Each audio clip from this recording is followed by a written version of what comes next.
episode, brand spanking new episode of The Truth in This Art. I am your host, Rob Lee, and today I have the privilege of being in conversation with an award-winning character actor, musician, and filmmaker with non-profit experience in higher education advocacy, primary prevention of men's violence against women, and restorative justice. Please welcome Chad Eric Smith. Welcome to the podcast. Thanks, man. Appreciate it. Thank you for coming on. Happy to be here. Yeah, we're in lovely Philadelphia. Yeah. So this is going to be a nice little addition to this series of interviews that I'm doing up here, and I think it's important in this series of The Truth in This Art Beyond to go to the place. Not do it over Zoom. Yeah. Although these voices are very sexy, no one can tell. We're all lying. It's all a lie right now. I mean, I'm sexy on radio. I'm sexy in person. It's all bass, no treble, all bass. I wrote something very similar in this speech. I was like, we had some static, poor reception, and they were like, "Wow, you really tried on that one." I was like, "I did. Respect me. Shower me in your adulation." Right. No, I appreciate this being in person. It breaks the monotony for sure. Yeah. So before we get too deep and embedded in it, what's the story? Ultimately, what is your story? And I know it's multifaceted. Yeah. And I know it's which part of the story, which chapter, but start off with where'd you grow up and an experience that influenced you as a creative and influenced your sort of interest in the work that you're doing. Yeah, it's been a long journey. Everything kind of compounded on itself organically over time, but there's a lot of intention too.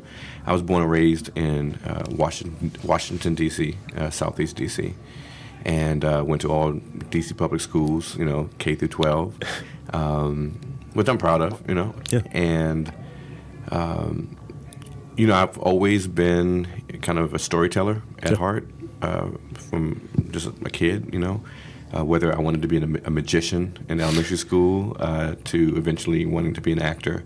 And, my mom and dad, they really fostered that kind of passion by putting me into drama camps and I even had an art camp at the Corcoran School of Art and Design in D.C. But I went to School Without Walls Senior High School on the George Washington University's campus. Yeah. And then went to the University of Pittsburgh, where I got bitten by that, proverbial theater bug. Yeah. And so really got into theater. So, that right there was 18 years in just 2 minutes. Yeah, but distilled. Yeah. But, D.C., is, say home is where the heart's at. And that's definitely where I think my love for acting started, but it really kind of got a big boost in college. Yeah. So creative philosophy and what is if you were to sum it up, what would be your creative philosophy and what were some of those sort of touch points that helped form that? Was it the theater background? Was it the design background early on and kind of being exposed in that way? And I would imagine DC, having this art the way that it is, the street art, the painters that are there and things of the sort, its own music. That's a whole thing that's baked in. So tell me about that. What would you say your creative philosophy is and what sort of touch points really helped refine it? That's such a rich question. I'm a rich individual. Buttery. Yeah. Buttery. Well, first of all, my dad is an Emmy Award-winning music producer. Shout out to my dad. And so I always grew up in a household with music and with kind of creativity. He's also a fine artist, and my brother, he's an artist. He works for a video game company and creating music, video games and the work. So I think I've always been around creativity. Sure. When I went to college is when I really started acting. It's I auditioned, got a part, and I was like, oh man, this is fun. I think kind of the touch points over time that I've really, to crystallize are truth, empathy, and irony. Yeah. Truth, because I think that what comes from the heart enters the heart, and that when it comes to creativity, whether you're writing or making music, or performing, I think it has to be anchored in reality, anchored in truth. Yeah. And then you can build the creativity and the imagination around it, but I think people like when things resonate with them out of a truth. I say empathy because I truly think that storytelling kind of helps tether our humanity to one another and allows us to kind of understand a walk of life that may not be our own, and that allows us to kind of empathize with others. And that's helpful to me as an actor to think of the characters that I portray as being potentially real people out in the world. And by learning that character and becoming that character, I feel like I have a better understanding of how other people are in the world. And so, and then irony. So, you know, when I remember my senior year in college, I got my first lead role in a play called, what was it called? It was called The House of Blue Leaves, and it was a dark comedy. And I auditioned, and apparently I was funny enough to get the part. But then as I was digging deep, so I got the part, and I'm digging deep into the role, and it's like a dark comedy, and the character kept saying, I'm too young to be an old talent, and he was just like this middle-aged guy, and I actually shaved the top of my head bald to give the appearance of male pattern baldness. Like, I went all in, like, method, right? And then the director, who's still a mentor to this day, Dr. Stephen Strum, he pulled me aside. He said, hey, Chad, the reason why you got this part is because you were funny during the auditions, but now you're not funny anymore. Now you're just coming across as depressing. Oh my and I said, well, that's because it's a dark comedy, and the darkness of it is kind of dramatic and dark, right? And he says, yeah, but you know what? And audiences don't want to see someone be depressed. Yeah. What's more interesting is watching someone who is depressed trying not to be. Yeah. And from that moment on, I had this kind of light bulb went off that, like, that's true. In the same way that, like, drunk people tend to try to act sober. Like, oh, I'm good, I'm good, I'm good, right? Yeah. And so, even if they're not, right? Yeah. And so, then it clicked. And so, moving forward, I played the character manic as opposed to depressive. Like, I played it as really, like, high. So that at the end, when the character does something quite, like, dark, like killing his wife, right. it's pretty dark. Yeah. It actually was unexpected because it wasn't like I was playing this dark character leading up to that point. I was playing this character who was like manic, had a lot of mania, and was really like excited.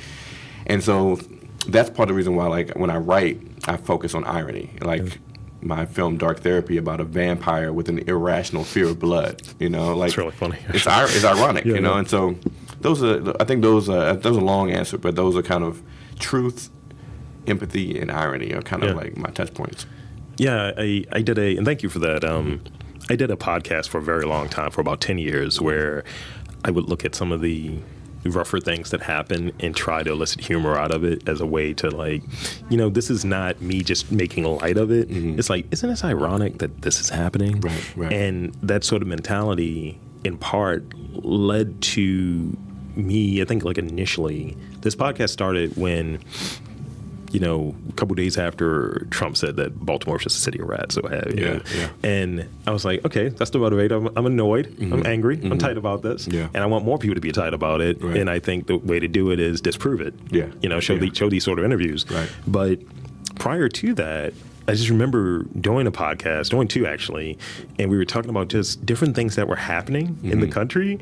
And I was just like, I don't know if we can get a lot of humor out of this one. Yeah. And some things, it's like, we'll turn it on the side. I remember when some of the protests were happening and the response to numerous, police shootings. George Floyd comes to mind in this scenario. And I just remember I was like, this is going to be a challenge.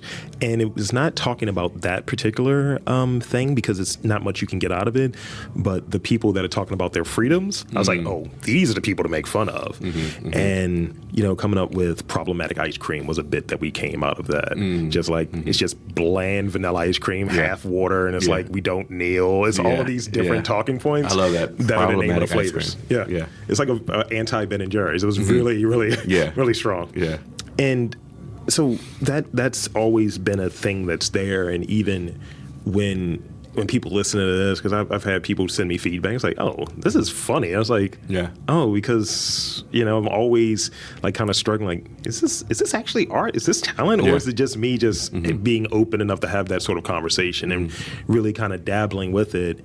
And not going in as an expert. I'm going in as a person that's really interested in learning who the person is that I'm interviewing. Look, art can be anything, I think. I guess that's debatable, right? Because everyone has their own taste. But, like, literally there's like blank canvases in museums that are worth millions of dollars, right? Yeah. And people say, oh, that's art, or Andy Warhol take a picture of a tomato can, and people say it's art, Yeah. So I think it's, if you assert that it is and have some sort of vision around it, yeah, it's art. 100%. And that's what I've been learning. Mm-hmm. So with that, that's the end of the podcast. Now, so with that, describe like, and you may have touched on this, but if you have another one, that's great. Mm-hmm. But tell me about a formative experience that kind of led to you in pursuing like, filmmaking, led to you pursuing like your art at this sort of level, and led to you pursuing like a role in like cultural work. Mm-hmm. When I was in high school, we didn't have a theater department. It was called School Without Walls, so we didn't have a lot of stuff. We had walls, I guess, but people always ask, "Do you have walls?" But it was based around the idea of using the city as a classroom, right? So we had to, maybe take a biology class at the zoo or go to the library. Anyway, that sounds really cool, actually. Yeah, it definitely was formative in the sense that it prepared me for, post high school, maybe beyond my peers at other high schools who had a more traditional experience. But I was part of a theater troupe called Teens Against the Spread of AIDS, or TASA, and it was through Children's National Medical Hospital. And we would use like improv, theater, drama, acting, to work with other folks our age, middle school, even younger, high school, teaching them about like healthy relationships and sex and all types of difficult topics for people of that age, but in a way that was like accessible. Sure. Yeah. And I remember one time I played a character who was gay and was worried about coming out to his parents. And apparently I pulled it off so believably that afterwards, and I thought everyone knew that this was like drama and this was like, we were using it as a tool to have a messaging, but afterwards I remember someone that came up to me and he was like, "Hey man, I hope everything works out with you and your mom and dad." Like, and I was like, what do you mean? He's like, "Well, everything you said about like being nervous about coming out and stuff." Yeah. You're like, I am that good. Yeah. And I was like, "Oh man, thank you. I appreciate it." But it made me feel like it really clicked. I was like, "Oh man, I must have been really believable." Like I really like sold it, Yeah. And it wasn't really about like leaning into like stereotypes as much as just being like sincere about like the challenge that a lot of people around the country and the world have about those type of topics, right? Yeah. But that was kind of like the first moment before college where I was like, man, maybe I'm actually good at this thing. Yeah. I'm able to come across as believable in an imaginary circumstance. And then when I went to college, being on a predominantly white campus, I was at Pitt Greensburg, and being like one of the few, if any, like black students who were like in theater, I was able to stand out in that way. But also, so I became like a big fish in a small pond, and I think that became really formative. Even though my degree was in psychology, in fact, not even though. I'm not going to even say even though. In fact, I think that my studying of psychology really informs my ability and my love for acting and for understanding human behavior and why people do what they do. And so, now I'm in kind of this multi-hat wearing position of converging my love for psychology and my love for storytelling into the communications industry, But yeah, I think that point was kind of a moment that stuck with me as being like, oh, this is a trajectory, And so since then I've done, hell a lot of theater, film, stand-up comedy, I've even had a part-time job as a ghost tour guide behind the White House for like 3 years during the Obama years, and I used to do an Obama impression for folks. Here's the thing. Last night, me and Michelle were talking about how we as Americans need to do better. Yes, we can, It's pretty spot on. Thank you. So, it's just kind of, like I said, organically happening over time. Yeah, I think finding the things that resonate. Like I was, sharing with you before we got started. I'm a data analyst in the day job. Yeah. And then I do this, and I was like, I see how they're connected. Yeah. But people are like, that's so interesting. You're using so many different parts of your brain. I was like, not really. It's at the end of the day, it's storytelling to me. Exactly. You're looking for some sort of truth or what have you underneath all of it. It might be weeding through numbers. It also might be weaving through a conversation. Yeah. I mean, that's creative to even be able to think that way about how to connect things that to other people may seem unrelated. Yeah. I mean, that's a feat in and of itself. True. So we're here in Philly. So I'd be remiss if I didn't mention any of like being in this sort of like art city, and you can see it all over the walls and the buildings and all of that sort of stuff. I said that with a certain degree of energy that sounds really weird. No, excited. It's excitement. Yeah. But so tell me about any inspiration, because you're from DC and you're many hats. Though neither of us are wearing hats right now, which is disappointing. Yeah.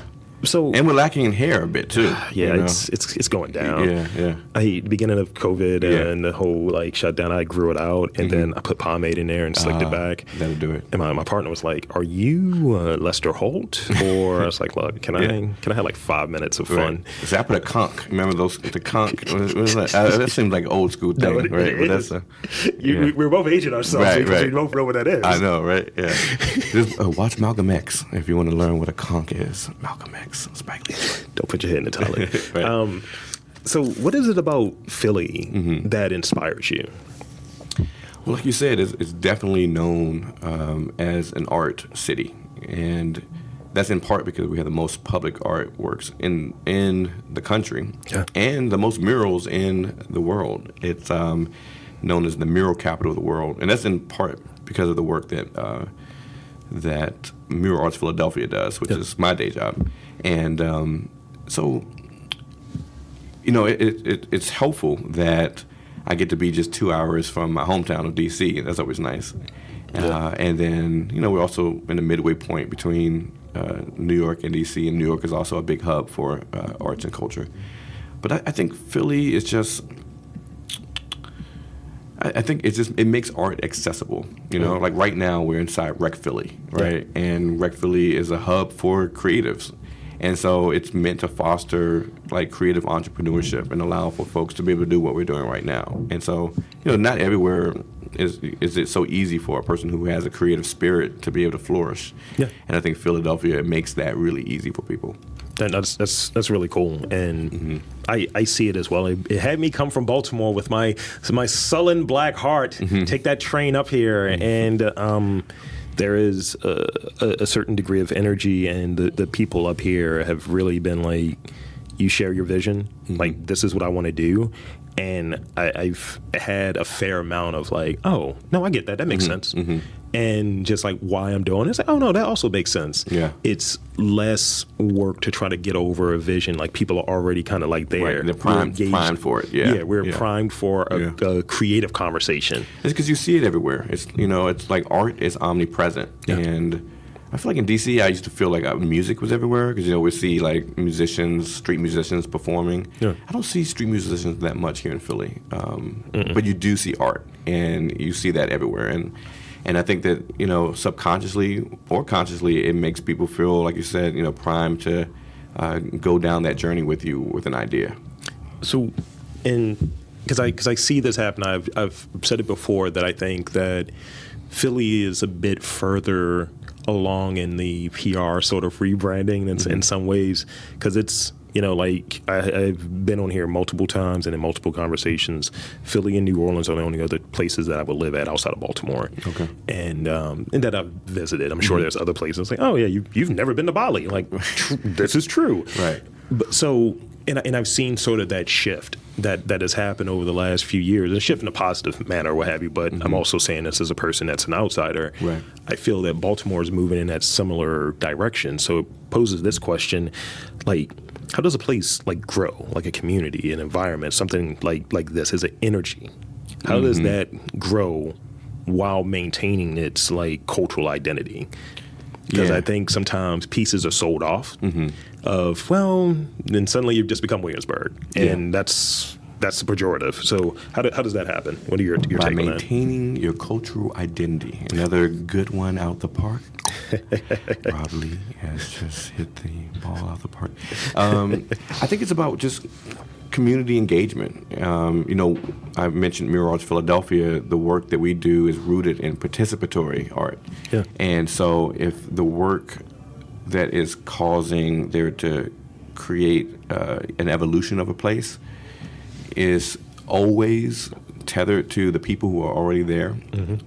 I mean, it's kind of like the topic of gentrification, for example, right? Like the best way to ensure that there's not displacement is making sure that the people who are already present are playing some sort of role on the front lines of that change, Yeah. So like when a mural goes up in a city here, it's not just because some outsider said they wanted and they had enough money to pay for it. Yeah. It's a participatory process with workshops where you get to hear from the community members and they get to have some ownership over the process and the end product, and that results in people having a stronger feeling of belonging, which is so important, right? And a community and a feeling of kind of togetherness, if that's a word. So I think a place grows but continue maintaining its identity by ensuring that the people who are already in the place are part of the process of the growth. Because I think that what maintains it being that place. Mm-hmm. Otherwise, you have acronyms. Like I know it was a joke on South Park about Soto Sopa, and it's like, the South of Park. It's like, that's not a thing. Yeah. And I like last 2 weekends ago. I'm dating this time, but recently I'll say, I was a guest or I did an interview at Baltimore by Baltimore. And it was an event that really was hitting those people that are unrepresented, the people that are the true Baltimoreans that may not have glitz and glamour, and just showing them like in an authentic sort of space. And I was like, this is actually an event. Yeah. This is actually a real thing. Yeah. And this is filling in some of those gaps where, you may not have a big art thing like an artscape or something or some type of big festival for makers and things of that nature, but having something that's right there, that's like in a landmark like the Inner Harbor, and then filling that out. And it's like, this actually feels like a Baltimore thing. Yeah. But at the same time, as growth happens, it's like, is there still going to be space for these folks? Yeah. I mean, I think it's always going to be, I don't think you can get around kind of the gap that happens between the authentic, what people think is authentic Baltimore, authentic DC, authentic Philly, and its representative. People say, it's your representative. Yeah. Because I know in DC, when you look at a postcard in a tourist shop, you're going to see the obligatory White House, Jefferson Memorial, all that stuff. I want to see Chuck Brown, damn it. Exactly. That's right there is kind of at the heart of what I'm saying is that Chuck Brown was at my sister's baby shower, which was just so random. I actually was sitting on the piano and playing. He's like, Chuck Brown just came through I forget how that happened, but he was just chilling at or when we think about Marion Barry, he used to hang out at cookouts and stuff and probably do more things. But but my point is that there's that identity will always be there as long as those people who value those things are there too. And so, a place is really not just the physical space, but the people in it. And as long as people don't get displaced, then those kind of cultural cornerstones will stay there. They're always going to come out of concrete. Yeah. And then it's just a matter of asserting their existence and letting people know that this culture is here. Yeah, one of the really cool byproducts of coming up here and doing this interview, I had a guest who was a little late for the interview, right? And he was like, yo, my bad, bro. I stopped to get a sandwich. You want a cheesesteak? And I was like, I would not have heard that in Philly from a Philadelphian. Yeah. If I wasn't up here. Right. I was like, this is just gumbo in New Orleans. This is great. Yeah. And I guess DC we have Ben's Chili Bowl. This is it's a thing. I've been there a couple of times. I may have gone there after a Hannibal Buress show at Lincoln? Lincoln, yep. Yeah, and this was when he started his Cosby. That was that time. Yeah. And I was like, I heard this Ben Chili Bowl. It's really good. Yeah. And that's when they had Bill Cosby's mural on the wall of Ben Chili's Bowl. This guy come down. Yeah. Then he replaced it with Prince and Dave Chappelle.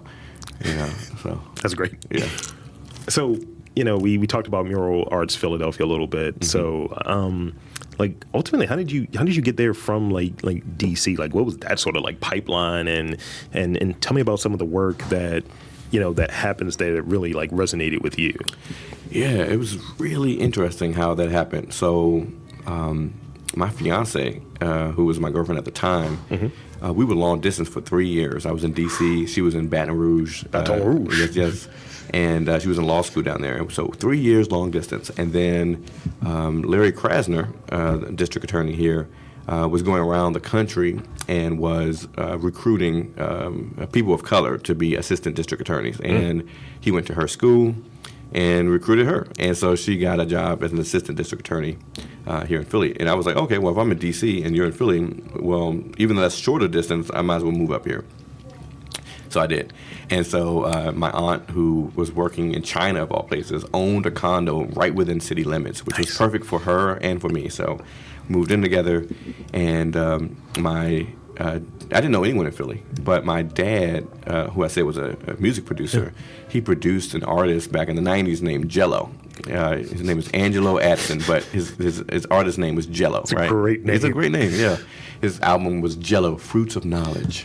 I love that, right? Yeah. But anyway, so Jello, he's based in this area, and he knew a guy named Greg Corbin. Yeah. Now, Greg Corbin was the director of restorative justice at Mural Arts Philadelphia, and he was like, "Yeah, we're trying to get more different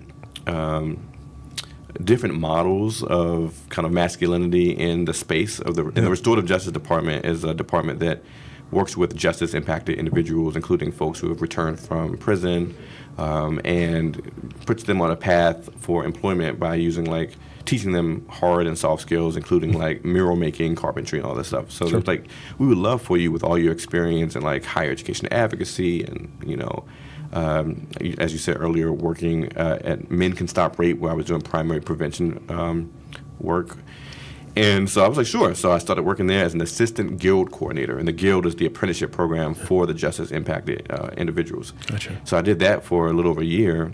And then it was like a part-time temporary job that kept getting renewed over the course of that year. And I drove Lyft as well, and then continued to do like my acting and film stuff on the side until I could find something full-time. And then the communications director at the time resigned, and I was like, I should throw my hat in the ring. Yeah. And, in fact, I wasn't even going to. I was a little nervous because they'd never had a man or a person of color in that role in the organization's history. And I was like, I don't know if, I don't have a degree in communications. I see it myself, why all the skill sets and experiences work, but maybe they wouldn't have the imagination. So at first I wasn't even going to apply, but then DeJuan Williams, who is one of the coordinators in the Restorative Justice Department, he was like, hey, yo, Chad, I think you should go ahead and do that. You could do that in your sleep, young bull, right? So I was like, okay. So I was like, all right, let me go ahead and give it a shot. And 5 interviews later, I got it, right? So I moved basically to the city January 2020, 2 months before the pandemic hit. And a year later was in senior leadership as the first person of color as the comm director at Mural Arts. Shout out to you. Yeah. Big things, bro. Big things. Yeah, it was cool. I love that. And you have this sort of interest. You're also not only the director of communications and brand management, but also you're co-chair of the DEI, right? Yeah. And belong a DEIB. Yes. So that falls in line with just your background and your interest in that. So from your vantage point, this is a question you don't have, but it caught me. How do you think that we're doing in terms of arts generally in these sorts of cities? Because I see similarities between Baltimore, Philly, Baltimore, New York, and they're just the same pipeline, in my opinion.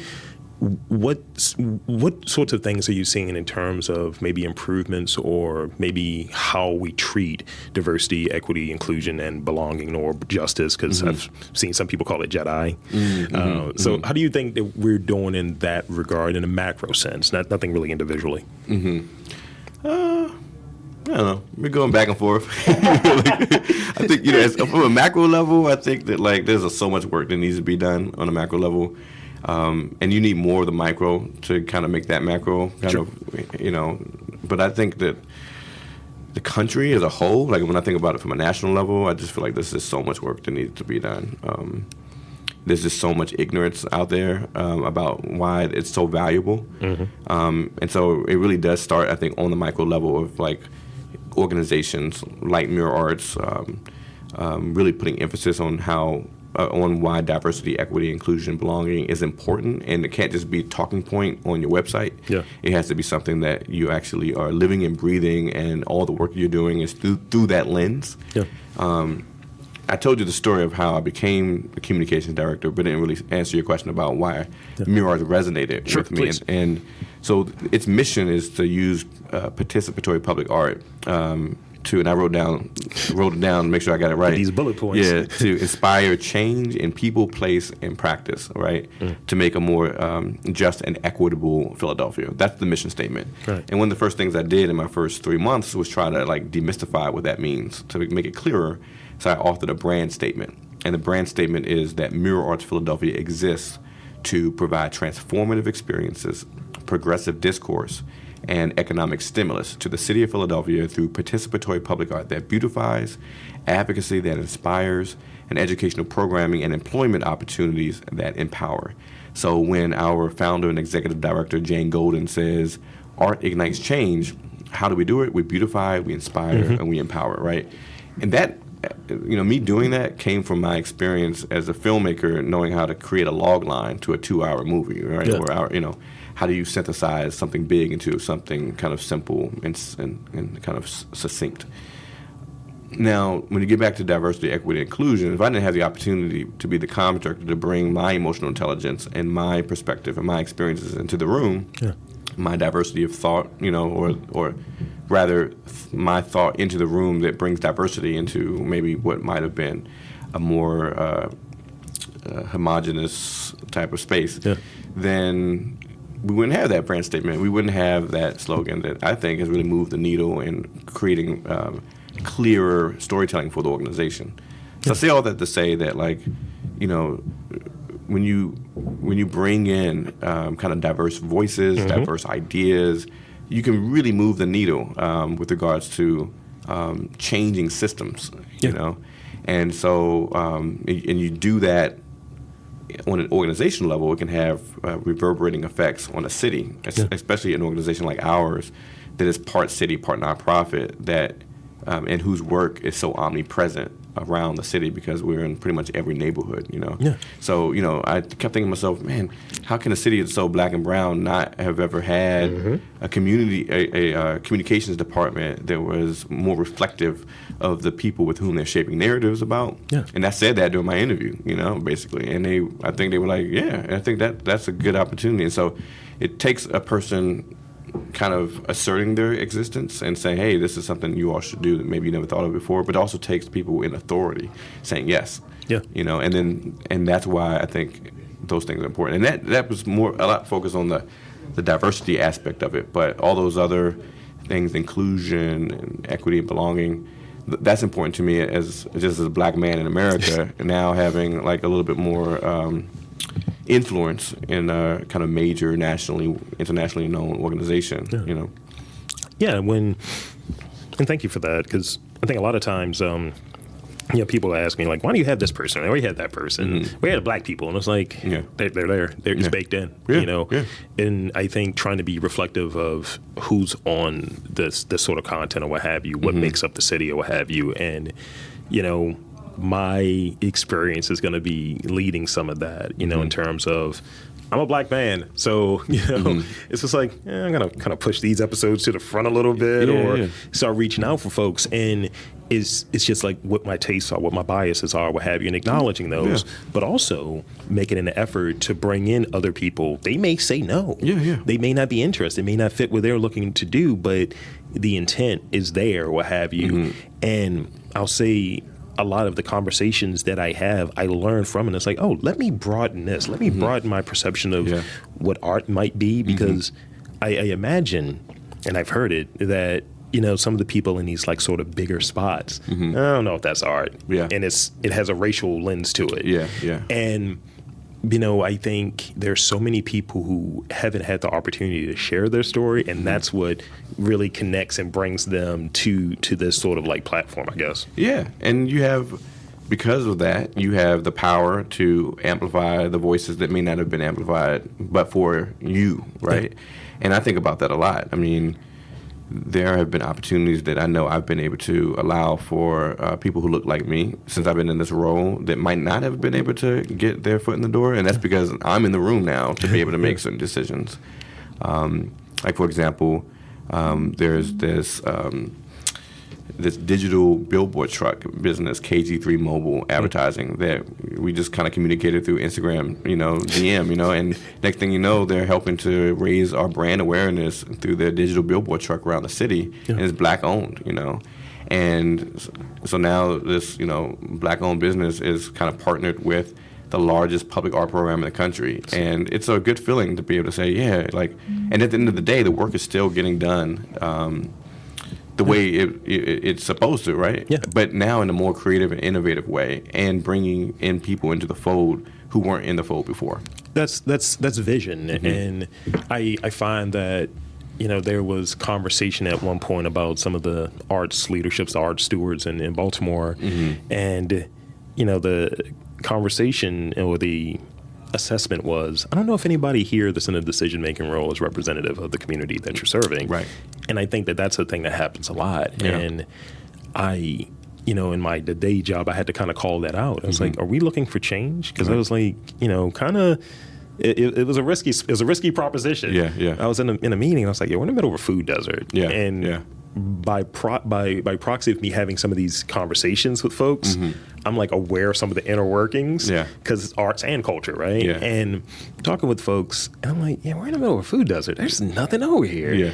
And I was like, it's a damn shame that these different big companies in this sort of health mm-hmm. sphere, I was like, this is right around it's not a priority. It's not a priority. Because you guys don't live here. You don't care. Right. I was like, okay. And trying to explain that to folks who aren't from here or just kind of like in an echo chamber, it's like trying to explain fire to a fish, if you just don't know, you don't know. And that's why you need to have different people who are kind of in the room who can say, oh, wait, no, we should go about this a different way. We're always going to forget someone, mm-hmm. so I think being able to broaden who's there and to be able to lean in mm-hmm. is a higher likelihood to be able to capture a larger group. You're leaving people on the table if you're not doing that. Yeah. So and it's a good business model too, right? Because those are also not just like audience members, but customers and clients. Yeah. So it's actually a good way to actually expand your clientele. I remember because I'm a weirdo and I like some of the things that I like, I'm looking for the unique people at times. Mm-hmm. And I remember talking to the homie Elijah Bulb at DC, mm-hmm. and I was talking to like 202 Creates. I was like, y'all never heard of the Jogo Project? Uh-huh. And I'm talking about it. It's like, what's the Jogo Project? I was like, this is Yo City. Right. All that. Yeah. I was like, pay me to host a show in my city. Right. with them. Yeah. But 202 Creates is cool too. Yeah. But it's interesting of like, just like what people are, you only know what you know. So being able to have those sorts of conversations with people mm-hmm. and being able to open it up, that's big and that's important. Yeah. So This is maybe going to be a controversial question. Oh. Maybe not. Mm-hmm. Who knows? Where does great art happen? Where's the interesting work happening? And I'm thinking in terms of like location, in terms of community, demographic, things of that nature. Mm-hmm. Like, I've heard some people say, in the places you aren't looking. Mm-hmm. In those sorts of communities, especially from like a street art sort of, or the people that are really in this sort of DIY space. Mm-hmm. Mm-hmm. In your opinion, where is the great art kind of happen? Who's making the great art? That's a good question. My first thought, and I don't know if this may not be like a orthodox answer, but we're not being orthodox at all. Yeah, my first thought was that it happens in your mind. Like where does great art happen? Like it happens there, because I know we talked before about like having the space to be creative and having the time to be creative, and if you're too busy, you can't be. Like if you're too busy, and mm-hmm. so because you're just not allowing yourself to have the mental real estate to do it. So my first answer to that question is like great art is happening in the minds of so many people around the city of Philadelphia and around the country and the world that they just need like space, time, opportunity to be able to get it from outside their mind, from inside the mind out into the world. So that's what happens first. I tend to think that like black folks are some of the most creative, innovative individuals in the world. And so there's definitely a lot of creativity just within, the black community. Just keep it real. I mean, they're frying salmon now.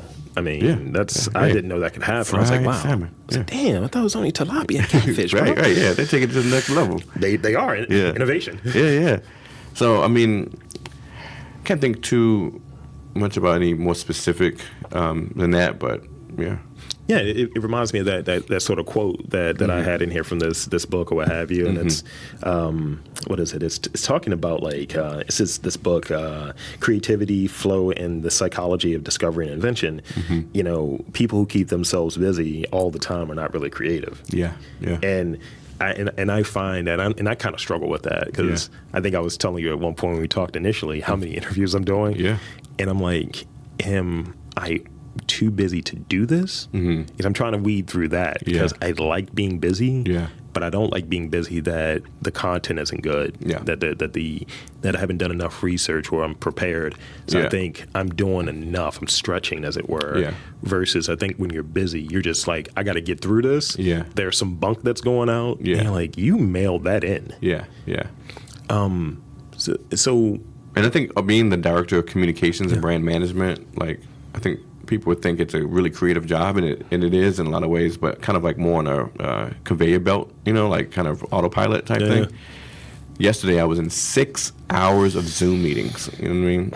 And so if you have 6 hours out of what's supposed to be 8 hour day, and I work way more than 8 hours a day, but just in Zoom meetings, it's like, damn, think about all the time lost where I could have been doing something else that's maybe even more creative than sitting down in front of a laptop, right? So I agree that like having space and time. I mean, some of my best ideas have come from, taking a walk in the Wissahickon Trail, or taking a shower, and just doing things that allows for time to be able to have its way with me.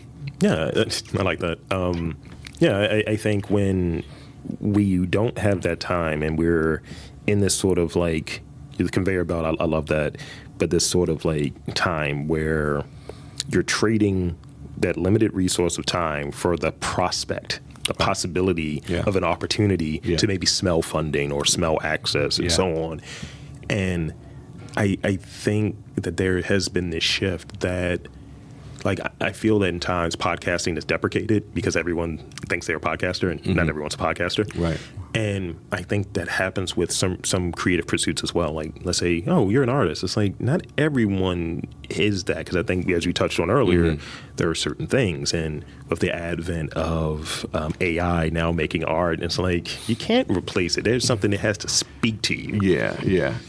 You seen the movie I, Robot with Will Smith? I've seen the movie I, Robot. There was a scene when they were having this debate about like what is human, and what is it to be human, and then I forget, I don't know the script verbatim, but like Will Smith's character asked this robot character, it's like, can you draw the Sistine Chapel, for example? And he shot back, can you? And he was like, touche. But his point, I think Will Smith's point was good, but then that robot was like, it's Thanksgiving clapback. Yeah, that's a clapback right there. So, but I think that is a thing, and I use that to lean into this piece right here. And this is like, I got one more question after this before we get to those rapid fire ones that everyone gets. So, aside from money, right?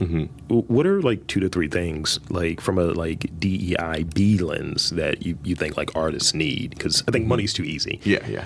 Because just more Jordans or what have you. I don't know. Yeah. No, that's a great question.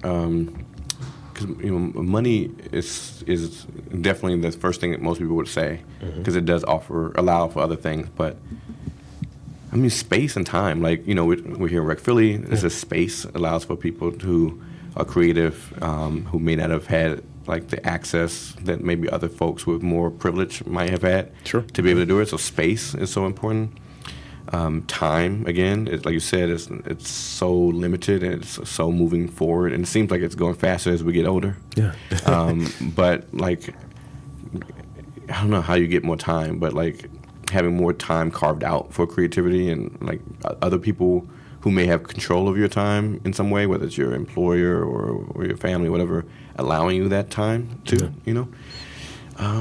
I said this, like my partner's trying to dive back into it. Like, she's a writer, right? And she was like, so how do you balance? Because she was like, I see that you're basically doing 2 full-time jobs that, you know, require different things of you. Yeah. And she was like, how do you do it? I was like, I try to commit to it. I try to stack things where I can. Yeah. So, you know, part of my process is I consume a lot of audiobooks. Yeah.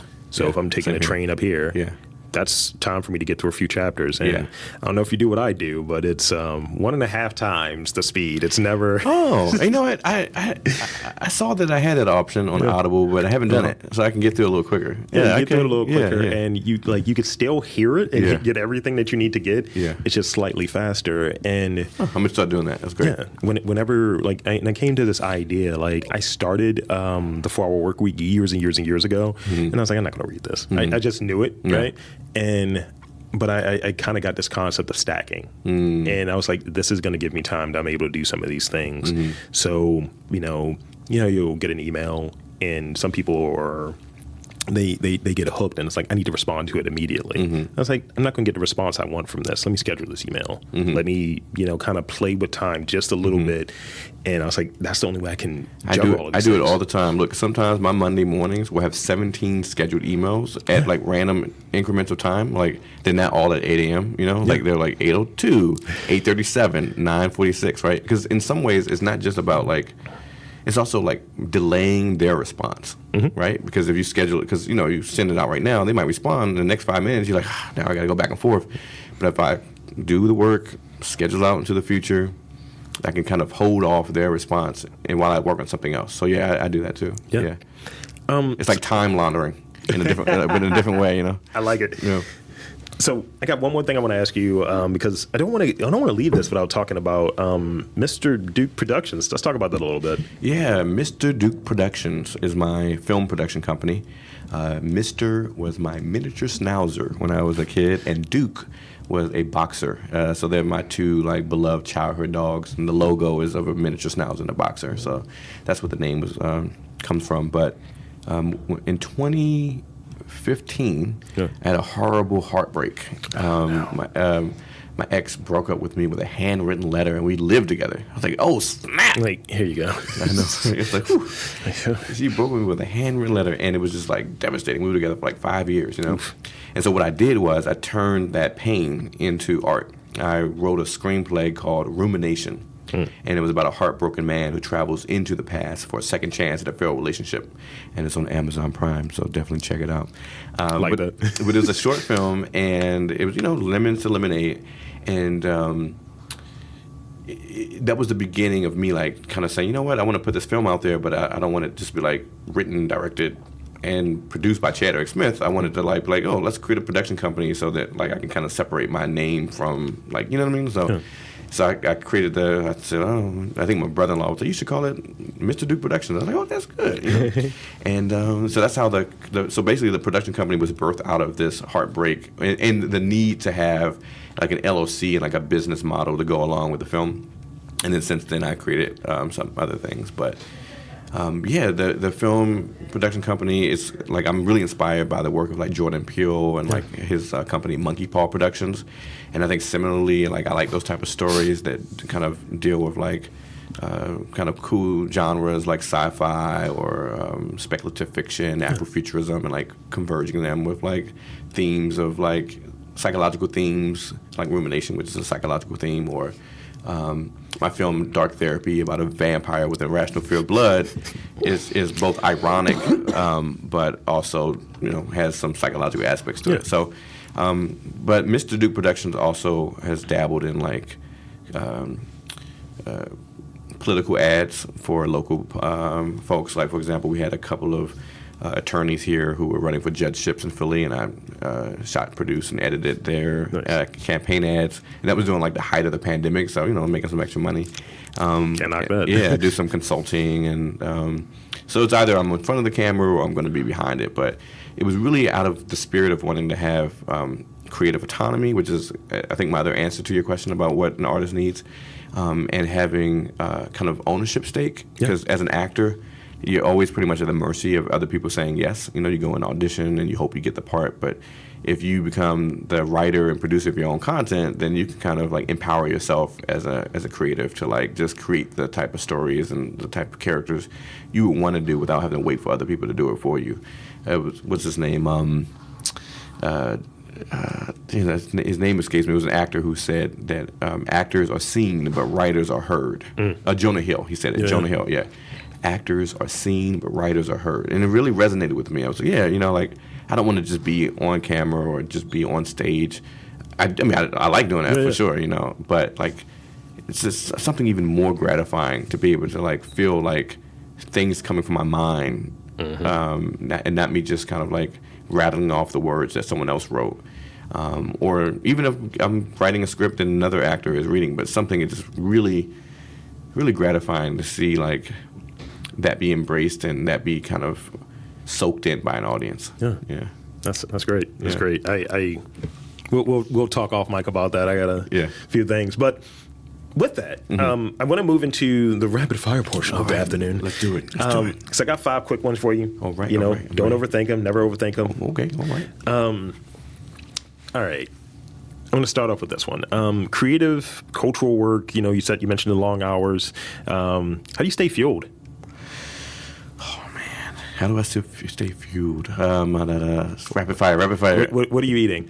Yeah, I know, right? I wish that's the thing. I need to eat more. I haven't eaten today, so that's not good. Same. Just drink. Yeah, so we got to figure out that. How do I stay? You know, I think I'm just genuinely ambitious, and I feel like I've always just wanted to make observable impact and do it in a fun, creative way. And I think that I'm just kind of motivated by like intrinsic motivation, you know. You know, I just got engaged, so you know we're getting married. Congrats. In March. Thank you. And so, you know, I'm definitely motivated too about like trying to provide for my family, but historically, it's just been like I think I've always just had a inner drive to just be creative, and you know, yeah. I've been running off of ambition and spite. Not Sprite, but ambition and spite. And spite. Tell me more. Spite. It's just like, you're not this. You're not that. Just opportunities being passed over. And it's like, oh, okay. Yeah. No, I'm just going to just keep doing what I do and be more, just more me in doing it. That's very hip hop.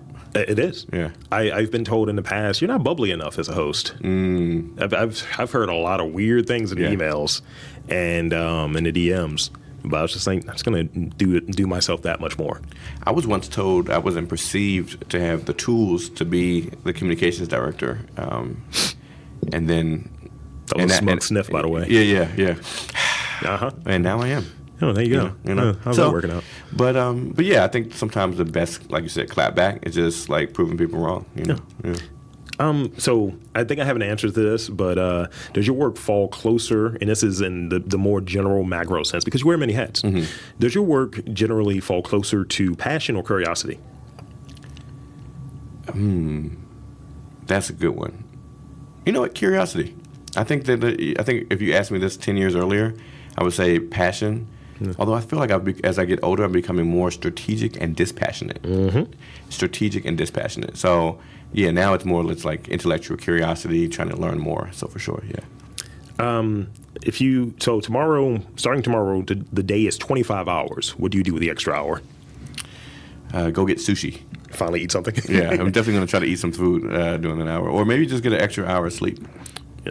And lastly, you know, for all of the hats, all the things that you're doing, and some of the things that you're just knocking out of the park, and I feel very fortunate to have this interview, what is your number one rule for success?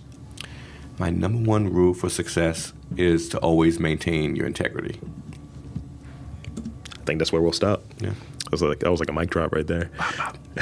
So with that, I want to thank you again for coming onto this podcast and chopping it up with me, spinning a yarn, as I've been told. That sounds like a very old saying. But I want to invite and encourage you. We did talk about conks earlier, so we did talk about conks. So I want to invite and encourage you to tell the listeners where they can check you out, Mural Arts, all of the stuff, everything CES. Please share that with the folks.